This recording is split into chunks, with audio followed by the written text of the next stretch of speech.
I still hear her whisper when it gets quiet.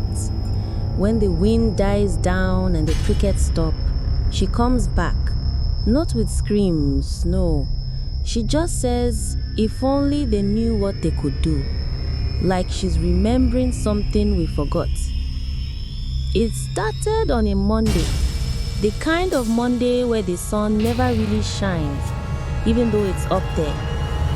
I was visiting my mother's village in northern Ghana. Just dust, heat, and the slow sounds of goats and radios. You know, nothing ever happens in those places. That's why it was so strange. They said a girl had returned from the city. Not unusual. Young girls leave for work. Some never come back. But this one, Amma, she came back different. She was quiet, too quiet. And her eyes, they didn't move like ours. They looked through things. At first, people left her alone.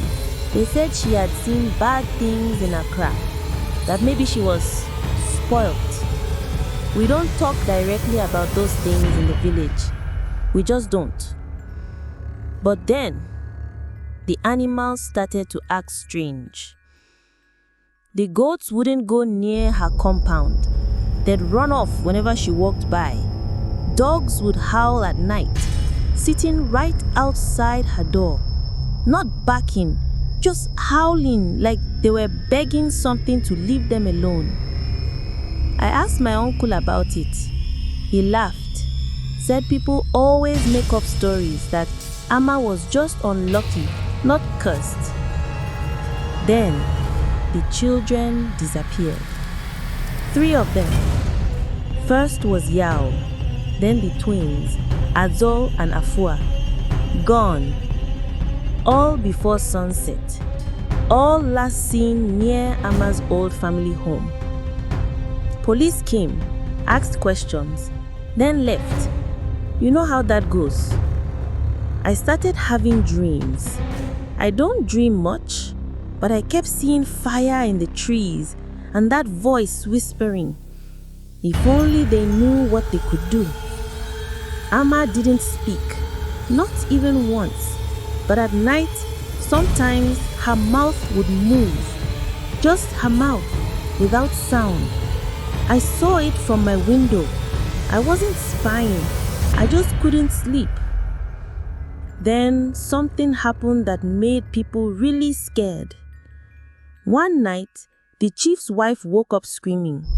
She said she saw her dead mother sitting at the edge of the bed, but her mother had no eyes, just a big grin. The next morning, the wife had gone blind. She's still blind. Doctors from Tamale couldn't explain it. Said maybe it was infection. A meeting was held. The elders said they needed to call the Tindana, the land priest. They hadn't called him in years, maybe 10. But they said this was old magic, village magic, older than churches, older than schools. The Tindana came 3 days later, a short, silent man with burns on his wrists and red chalk on his face. He didn't speak when he arrived, just walked to Amma's house and stood outside for 1 full hour. Then he turned around and said, she is not the one, but she carries it. People didn't understand.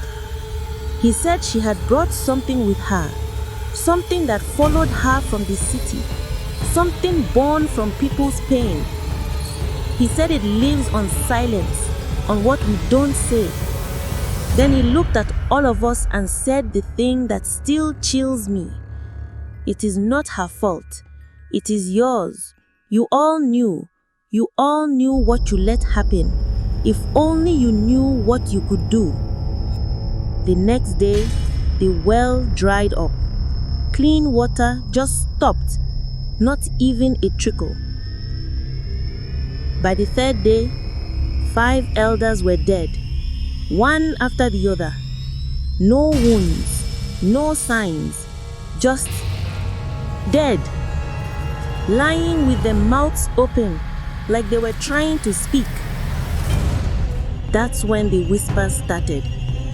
Not from Amma, from everyone.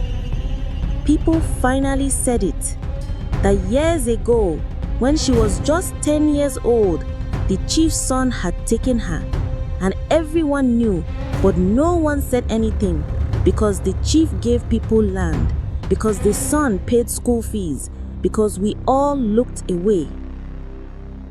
She had run to the city not for work, but to escape. And when she came back, she wasn't alone. The Tindana said it was an amotia, a forest spirit twisted by human shame. It feeds on what we hide, and because the whole village knew and said nothing, it had the right to take. Amma died a week later, quietly, no wounds, no signs, but before she died, she looked right at me. For the first time, her eyes were calm. She said one thing: tell them if only they knew what they could do. And then she stopped breathing. People think the story ends there, that things went back to normal, that we buried her and said prayers and planted trees. But the whisper never left.